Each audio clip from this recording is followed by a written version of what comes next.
low is because there are alternative employment opportunities that are available. We do not have that here. We have conditioned ourselves mentally into thinking that the only person who can employ us successfully is the public service. It is a wrong notion. And this is why I find it difficult that after 20 years or 16 years in government, a PDP administration is celebrating these are stupid concepts of stomach infrastructure.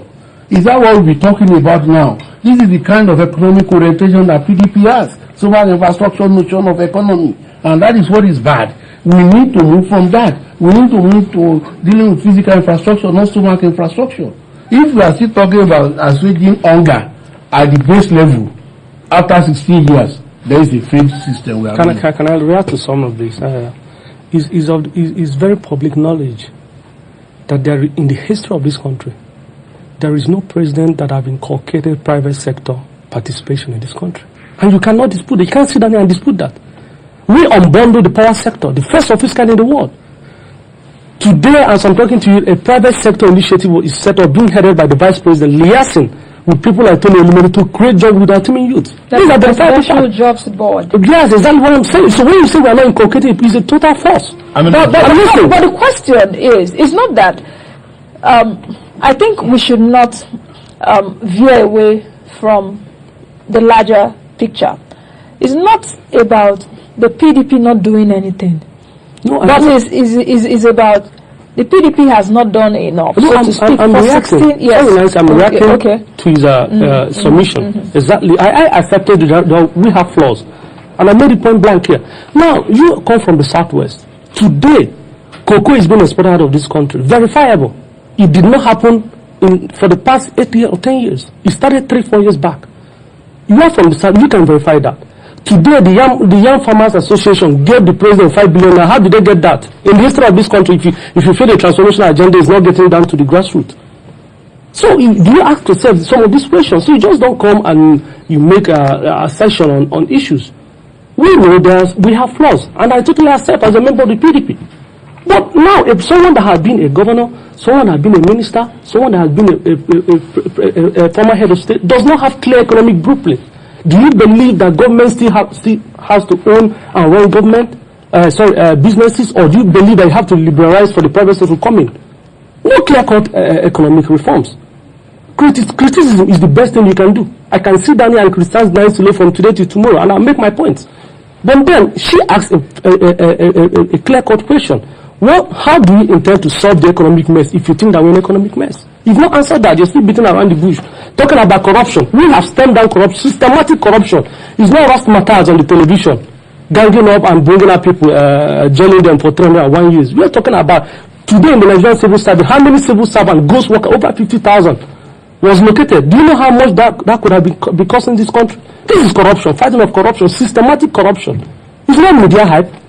Maybe you can help us by just giving me information which I don't have about your prosecutorial success as far as EFCC is concerned, as far as SPC is concerned. Because you see, how come then we all have the perception that this government is a very corrupt? It's a propaganda, it's a blackmail. Government that promotes corruption. As far as I'm concerned, that is blackmail. It is a blackmail, but it's not fact. You see, what I do know is this.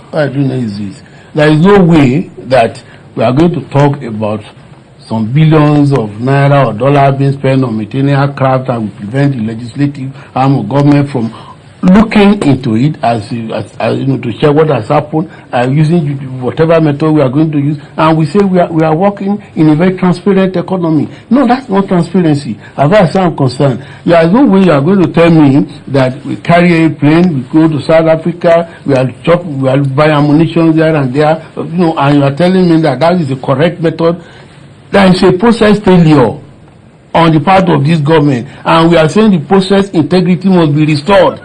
It is that integrity. The question which is how? Let me put this. Okay. EFCC, let's take that as an institution. The first dent that this administration put on EFCC was to remove the prosecutorial autonomy of EFCC and put it under the Attorney General. The moment you did that, you put EFCC in the pocket of the presidency. EFCC has to be an autonomous, it must have prosecutorial autonomy. Why did you not allow that to happen? That is when you compromise all your fight of corruption.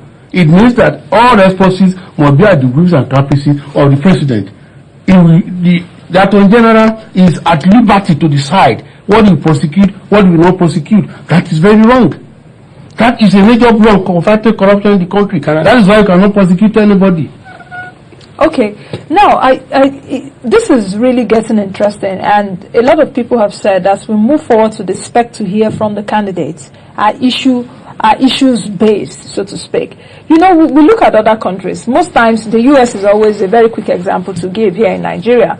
We looked at even the last elections that re-elected President Barack Obama again, or even before that, the one that brought him in, I think in 2008. And you took a look at the debates. It was really hot. Let's take a look at even the last one, him and the candidates for the Republican Party. And they were detailing one by one what they will do. President Barack Obama, okay, fine, I'm going to revive the auto industry. This is how I'm going to do it. In 2 years, this is what I'm going to do. In this time, 50,000 employees. These are the kind of things I want to be hearing from both parties. But it seems that I'm not getting it. And that's actually what I'm yearning for. I'm not talking about giving us promises like the promises have been given to us for many years now. We need details, concrete things that I can hold you to and say, if we re-elect PDP this 2015, by 2016 or by the end of 2015, give me something you're going to, and I will hold you accountable to that. If the APC would be elected, tell me this and this and this. By so time, I would ask the question. Those are the kind of things I want to be hearing. We have been issue-based. We don't believe in ad hominem attack. That's personal attack on personalities. You know, the APC are the masters of blackmail and personal attack on. In fact, if you're an APC leader and you've not insulted the president, then you are not a vibrant leader, as far as they are concerned. Mr. President has given a directive down the line of the campaign organization, and nobody should call General Muhammad Buhari's name or talk anything regarding his personal identity. We have been issue-based. You mentioned the automotive sector. Today, Nigeria is coupling in this particular. Nissan is here in this country, and we are manufacturing. Industry has been engaged. 200 billion has been set aside for the small and medium-scale enterprises, and these are the people that are benefiting from this. We might only have the issue of publicity, that the president is probably not going extra mile to show Nigeria exactly what they've done. If I bring to you the catalog of what this man has done, believe me, you will be wowed. You won't believe it. So we don't believe in blackmail. We don't believe in personal attack on identities. We believe in issue-based. And that is the directive of my principal, the president. And we stick to that. I will never, I have not, and I will never insult any Nigerian leader. Because believe me, whether you are APC or not, they have contributed a quota to the development of this country. So let's move on issue-based. Tell us what you have to do. We believe in the privatization, and that is the main driving ideology of the president. We believe in privatization. The private sector should be involved in the economy of this country. And I want to use this medium to tell Nigerians to challenge President Goodluck Jonathan and General Muhammad Buhari on a public debate. They should sit down and talk. Let us see them talk, not their aides or accolades. Two of them should sit down and talk. It's a challenge. I think we should Yes. seek for that. What's your response, just last week? Well, my response to that is maybe can help by educating me again on what they plan to do with the stove that they put in the budget, that they want to go and buy and be supplying. Whether that is production or whether that is consumption. I want to be educated on that. When you keep throwing money at consumption, you are not helping the economy. No, an APC government will not do. We subsidize production. Let me tell Nigerians a clear fact. We want to encourage agriculture, the Negropreneurs. As I'm talking to you, any agricultural equipment brought into this country is tax-free. That is subsidy of production. It's tax-free. No tractors, you are not going to pay for any tractors, any heavy equipment of the agricultural that will enhance agricultural production. Then what else does the man do? It's enhancement. Okay, let me just take one last word from you people, because we've come to the end of it. In 10 seconds, what's your final word to Nigerians as we move forward to the elections? Because Nigerians are concerned that hunger has no color, for example. Hunger has no APC or PDP written on his head. We're talking about economic justice here. What do you have to say? What I have to say is that Nigerians deserve a change after 16 years of bad governance. What has happened, especially in the last 6 years, is terrible for Nigeria. We now have to go and be begging Chad, Niger, Republic, and these other countries around us. We have become subservient to them. It used to be the other way around. Nigeria's image has fallen. What is said about Nigeria in the external world is very bad, and we need to change that picture. Nigeria deserves a change. Final word from you. Final word is that I want to tell Nigerians the truth, that this is an opportunity to vote for the unity of this country. This is an opportunity for us to stampede for one's religious and sexual sentiment. This is an opportunity for us to liberate ourselves from darkness. We are not going back to darkness of 30 years ago. That is my point. Nigerians, vote your conscience. And I believe the change we have is better than the promises that are given. Thank you. All right. Thank you very much, gentlemen, for being on the program. As we move forward to this forthcoming elections, of course, for me, politics should not be self-serving. Thank you, gentlemen. I've been speaking with Ben Ogutuashe, of course, is the SA to the National Deputy Chairman representing the South, while Nonso Zomena is a member of the National Youth Enlightenment and Mobilization Committee of the People's Democratic Party, while Ben Ogutuashe is of the APC. Thank you, gentlemen, for coming. Thank you very much.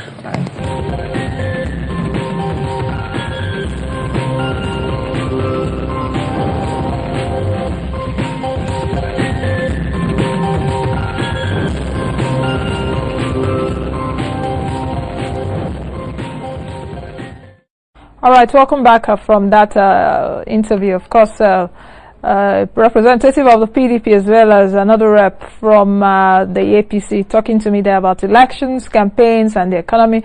Of course, this is really getting interesting.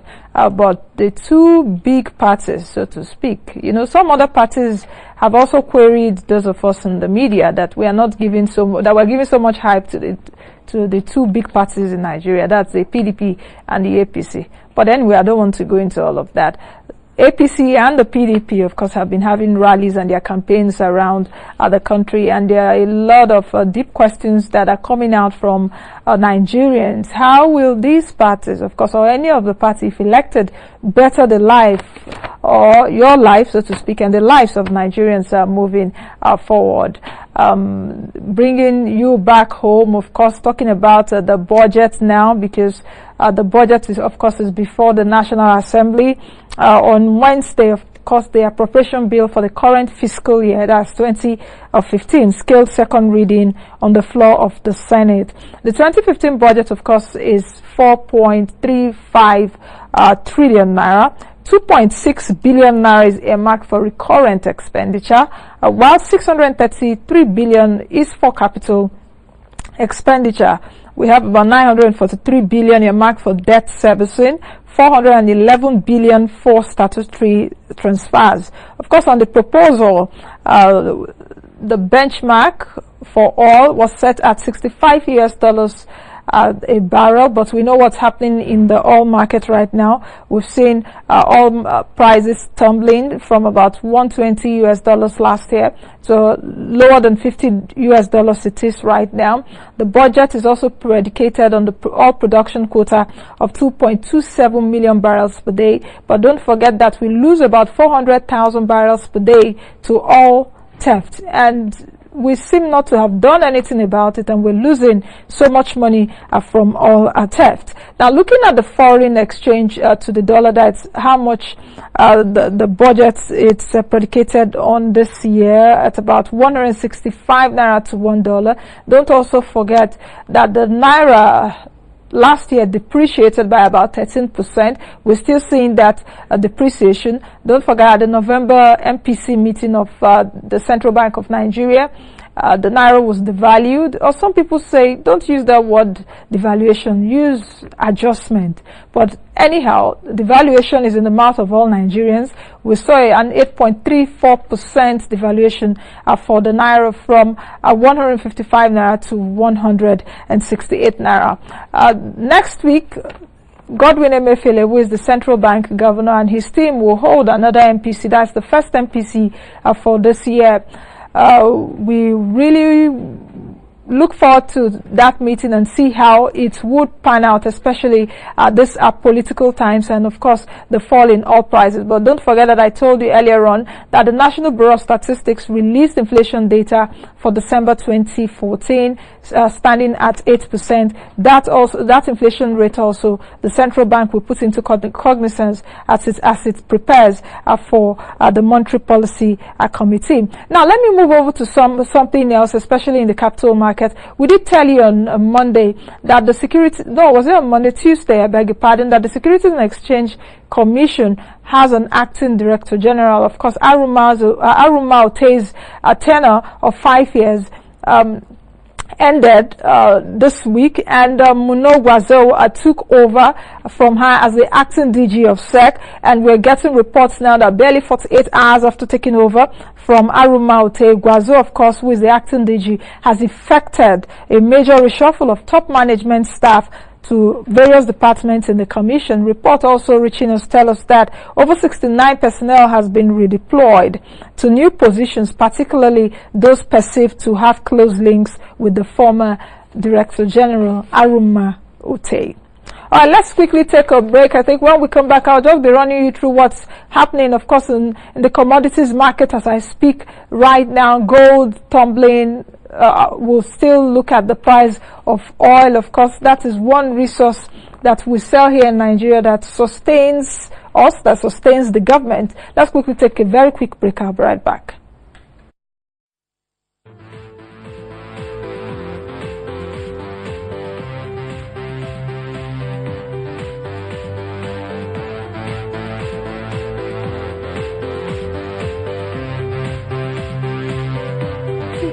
Nigerian dream. It's not about peace, unity, love and progress. Next time, unveil the austerity measures from the surcharge and luxury items to the oil benchmark. Proposed oil benchmark has been reduced from $78 to $73. We've heard the rationale behind this new requirement. Do you think that road change operators, which we are one of them, have lived up to expectation? All right, talking about the price of oil, on Wednesday, oil prices plunged by about 4.5%. That's Brent, and that's the biggest percentage. It gained by 4.5%, I beg your pardon, on Wednesday, and that's the biggest percentage gain since June of 2012. Of course, as we're seeing traders covering themselves from expiring options. Now, looking at U.S. crude, it has been cheaper than Brent because soaring North American shale oil production has pulled down prices while the rest of the world market remained more tightly supplied. But of course, with the oil producer OPEC deciding late last year to maintain output at about 30 million barrels per day, despite slowing Asian and European economies in order to defend its market share, including against surging U.S. competition, a glut has also appeared outside the United States. Today, of course, oil is trading at about $48 a barrel. The commodities market, the commodities are in a bearish mood. Yesterday, copper was down by a sharp 6%. And also on Wednesday, data showed us that the United States retail sales recorded their largest decline in 11 months in December, prompting losses in the dollar. Now, if we move over to Asia, where the Reserve Bank of India, or the Central Bank of India. Some countries call their central bank Reserve Bank, such as India. I also think there's a Reserve Bank in Australia and in South Africa. The Reserve Bank of India today surprised markets by cutting interest rates in a bid to spur growth in Asia's third largest economy. Of course, India is Asia's third largest economy. China is number 1 in Asia, Japan is number 2, India is number 3. And of course, the RBI surprised the market by cutting interest rates on the back of evidence that inflation has slowed. The central bank, of course, cut its key repo rate by about 25 basis points to 7.75%. And that's, of course, the first cut since March of 2013. Now, let me come back home to Nigeria. The central bank, of course, will have its MPC next week. Don't forget at the last MPC in November of 2014, the MPC left the MPR, which is the monetary policy rate, hiked, I mean to say, from 12% to 13%.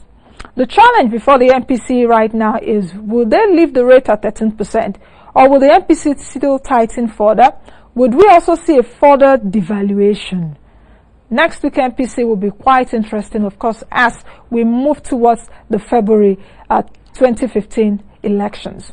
All right, that's the much we can take today on the program. Thank you all for being a part of the show. But please do join us again tomorrow, Friday. Thank God it will be a Friday tomorrow. But don't always forget that you should be the change you want to see, as well as be the best you can be. I am Nancy Ilo. Have a blessed day, everyone.